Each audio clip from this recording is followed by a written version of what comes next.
이제 14번째 강의 대리권의 범위 들어가겠습니다. 대리권의 범위, 먼저 법정 대리권의 범위는 법률의 규정에 의해서 정해지는데요. 예를 들어 친권자 또는 후견인은 제한 능력자의 재산상의 법률행위에 관하여 대리할 권한이 있고, 부재자의 재산관리인은 원칙적으로 관리행위, 즉 보존, 이용, 개량행위를 할 권한이 있습니다. 그렇다면 이번에는 임의대리권의 범위를 알아보겠는데요. 임의대리권의 범위와 관련하여 우리 판례는 매매계약 체결의 대리권을 수여받은 대리인은 특별한 사정이 없는 한 그 잔금을 수령할 권한도 있는 것이고, 이렇게 매매계약의 체결과 이행에 관하여 포괄적으로 대리권을 수여받은 대리인은 특별한 다른 사정이 없는 한 상대방에 대하여 약정된 매매대금 지급 기일을 연기하여 줄 권한도 가진다 라는 것이 우리 판례의 입장이 되겠습니다. 그러나 우리 판례는 어떤 계약의 체결에 관한 대리권을 수여받은 대리인이 숙권된 법률행위를 하게 되면 그것으로 대리권의 원인된 법률관계는 원칙적으로 목적을 달성하여 종료하게 되는 것이고, 법률행위에 의하여 수여된 대리권은 그 원인된 법률관계의 종료에 의하여 소멸하는 것이므로 그 계약을 대리하여 체결하였던 대리인은 매매계약의 해제에 관한 상대방의 의사표시를 수령할 권한을 갖는 것은 아니다 라고 하여 그 계약을 대리하여 체결하였던 대리인이 체결된 계약의 해제 등 일체의 처분권과 상대방의 의사를 수령할 권한까지 가지고 있다고 볼 수는 없다 라고 판시를 하였습니다. 추가로 판례를 하나 더 살펴보면 매도인이 있고 그 매도인을 대리하여 매매대금을 수령할 권한을 가진 대리인이 있는 경우, 매수인이 매도인의 대리인에게 잔대금의 수령을 최고하고 그 대리인을 공탁물 수령자로 지정하여 한 변제 공탁은 매도인에 대한 잔대금 지급의 효력이 있다라는 것이 우리 판례 입장이 되겠습니다. 임의대리권의 범위를 판례의 해석을 통해 알아보았는데요.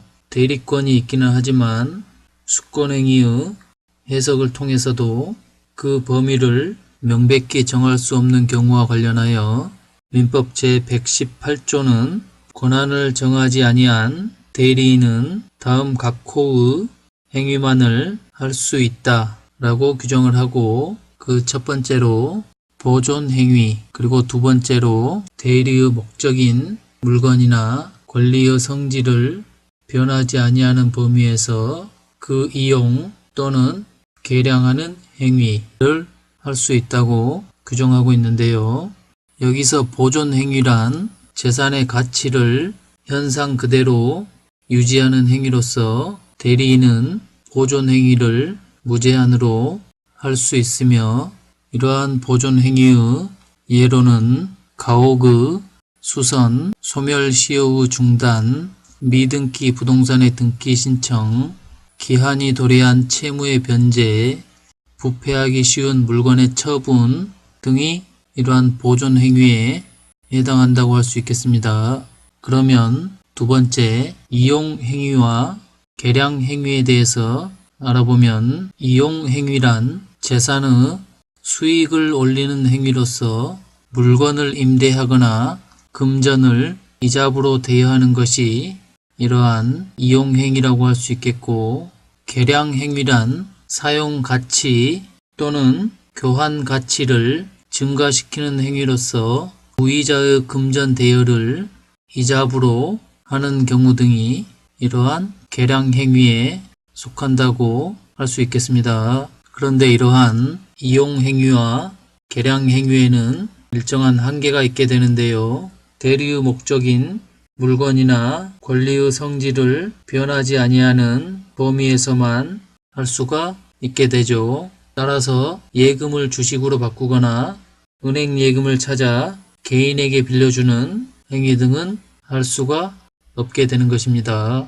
다음 대리권의 제한 보겠습니다. 민법 제119조는 대리인이 수인인 때에는 각자가 본인을 대리한다. 그러나 법률 또는 수권 행위에 다른 정한 바가 있는 때에는 그러하지 아니하다 라고 규정을 하는데요. 여기에서 각자가 대리한다. 즉 각자 대리가 원칙이고 법률 또는 수권 행위에서 달리 정한 때, 즉 수인의 대리인이 공동으로만 대리할 수 있는 것으로 정한 때에는 공동으로만 대리하여야 하는 것입니다. 즉 각자 대리가 원칙이고 예외적인 공동 대리인데요. 이러한 공동 대리의 예에는 민법 제909조 제2항 친권의 부모 공동행사가 있겠습니다. 그러면 이와 같은 공동 대리에서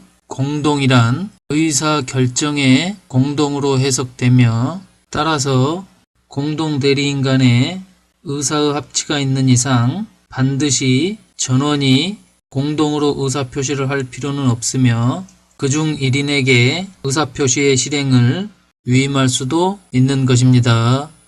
민법 제124조는 대리인은 본인의 허락이 없으면 본인을 위하여 자기와 법률행위를 하거나 동일한 법률행위에 관하여 당사자 쌍방을 대리하지 못한다. 그러나 채무의 이행은 할 수 있다 라고 규정을 하고 있는데요.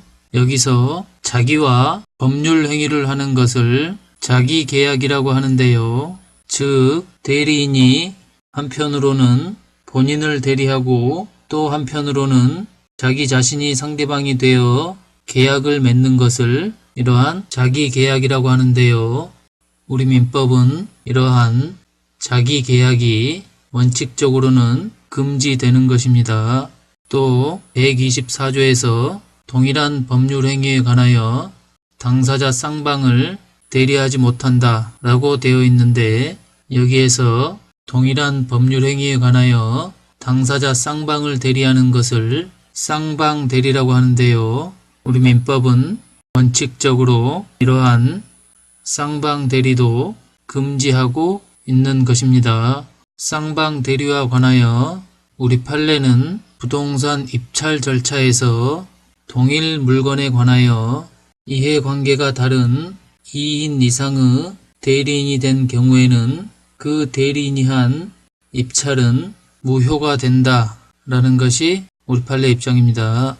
이렇게 우리 민법은 대리인이 자기 계약을 하는 것과 쌍방 대리를 하는 것을 원칙적으로 금지하고 있고 예외적으로 이를 허용하고 있는데 위 조문을 통해서 알아보면 본인의 허락이 있는 경우와 채무 이행을 하는 경우에는 예외적으로 대리인이 자기 계약과 쌍방 대리를 허용한다고 보고 있습니다. 다음 대리권의 남용 보겠습니다. 대리권의 남용이란 대리인이 대리권의 범위 내에서 대리 행위를 하였지만 그것이 본인의 이익을 위하지 않고 대리인 자신 또는 제3자의 이익을 위해 한 경우 이것을 대리권의 남용이라고 하는데요.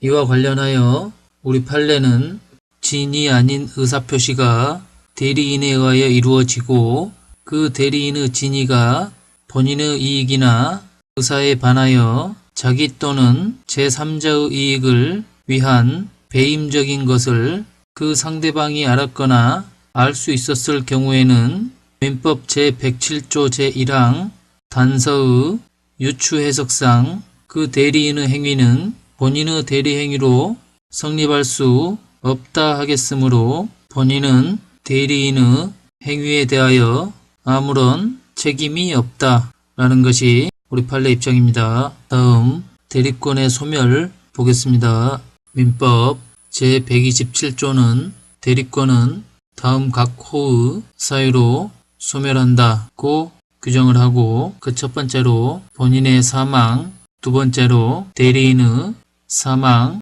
성년 후견 개시 또는 파산을 들고 있는데요. 본인에 있어서는 사망만을 대리권의 소멸 사유로 규정하고 있는 반면 대리인에 있어서는 사망 이외에도 성년 후견 개시와 파산을 대리권의 소멸 사유로 규정하고 있음을 알 수 있습니다. 위 127조가 법정 대리와 임의 대리의 공통된 소멸 원인이라고 한다면 임의 대리의 특유한 소멸 원인인 128조를 보겠습니다.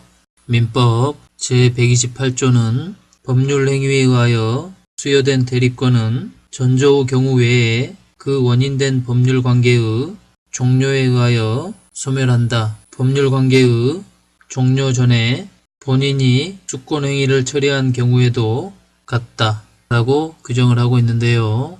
임의 대리권의 소멸과 관련해서는 원인된 법률 관계의 종료와 본인이 수권 행위를 처리한 경우에 대리권이 소멸된다는 것을 알 수가 있습니다. 다음 대리의사의 표시 보겠습니다. 민법 제114조는 제1항에서 대리인이 그 권한 내에서 본인을 위한 것임을 표시한 의사표시는 직접 본인에게 대하여 효력이 생긴다 라고 규정을 하고 제2항에서 전항의 규정은 대리인에게 대한 제3자의 의사표시에 준용한다 라고 규정을 하고 있는데요. 대리인이 그 권한 내에서 한 의사표시가 직접 본인에게 그 효력이 생기려면 본인을 위한 것임을 표시하여야 하는데 이것을 현명주의라고 하죠. 이러한 현명주의에 있어서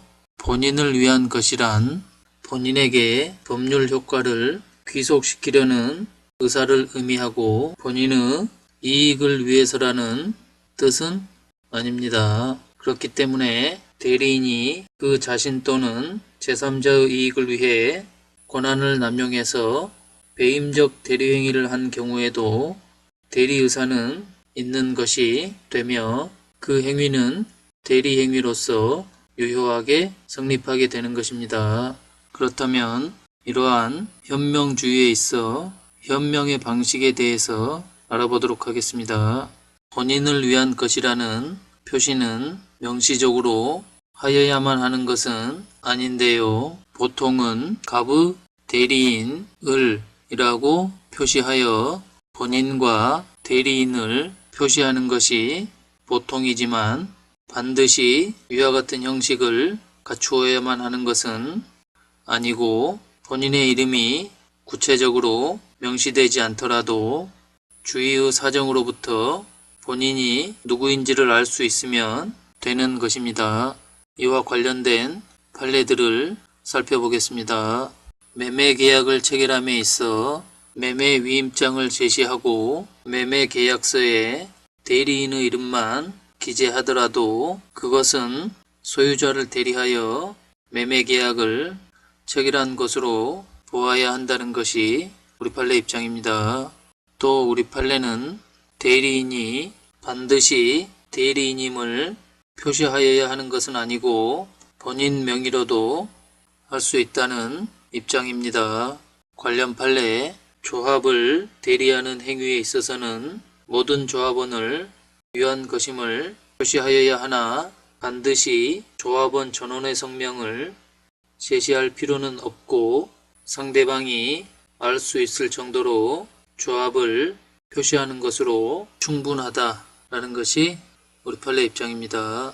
다음 판례 일방 당사자가 대리인을 통하여 계약을 체결하는 경우에 있어서 계약의 상대방이 대리인을 통하여 본인과 사이에 계약을 체결하는 데 의사가 일치하였다면 대리인의 대리권 존부 문제와는 무관하게 상대방과 본인이 그 계약의 당사자라고 보아야 한다 라는 것이 우리 판례 입장입니다. 현명 방식에 대해서 알아보았는데요. 현명주의의 예외 와 관련하여 우리 상법에서는 상행위의 대리에 관해서는 현명주의를 요구하지 않는다는 것이 우리 상법의 규정이죠. 예, 아직까지 현명주의에 대하여 알아보았다면 이번에는 현명하지 않은 행위에 대하여 알아보겠는데요. 민법 제115조는 대리인이 본인을 위한 것임을 표시하지 아니한 때에는 그 의사표시는 자기를 위한 것으로 본다. 그러나 상대방이 대리인으로서 한 것임을 알았거나 알 수 있었을 때에는 전조 제1항의 규정을 준용한다 라고 규정을 하고 있는데요. 대리인이 본인을 위한 것임을 표시하지 아니한 때에는 자기를 위한 것으로 보는 것이 원칙이 되겠고, 예외적으로 상대방이 대리인으로서 한 것임을 알았거나 알 수 있었을 때에는 상대방을 보호할 필요가 없다고 보아 그 의사표시는 대리행위로서 효력을 발생하게 됩니다. 이와 관련하여 우리 판례는 채권의 양수인이 양도인으로부터 채권 양도 통지 권한을 위임받아 대리인으로서 그 통지를 함에 있어서 그 통지가 본인인 채권의 양도인을 위한 것임을 표시하지 아니한 경우라도 채권 양도 통지를 둘러싼 여러 사정에 비추어 양수인이 대리인으로서 통지한 것임을 상대방이 알았거나 알 수 있었을 때에는 민법 제115조 단서 규정에 의하여 유효하게 된다 라고 하여 대리인인 양수인이 현명을 하지 않았더라도 상대방이 알았거나 알 수 있었을 경우에는 대리행위로서 유효하게 된다는 것이 우리 판례의 입장이 되겠습니다.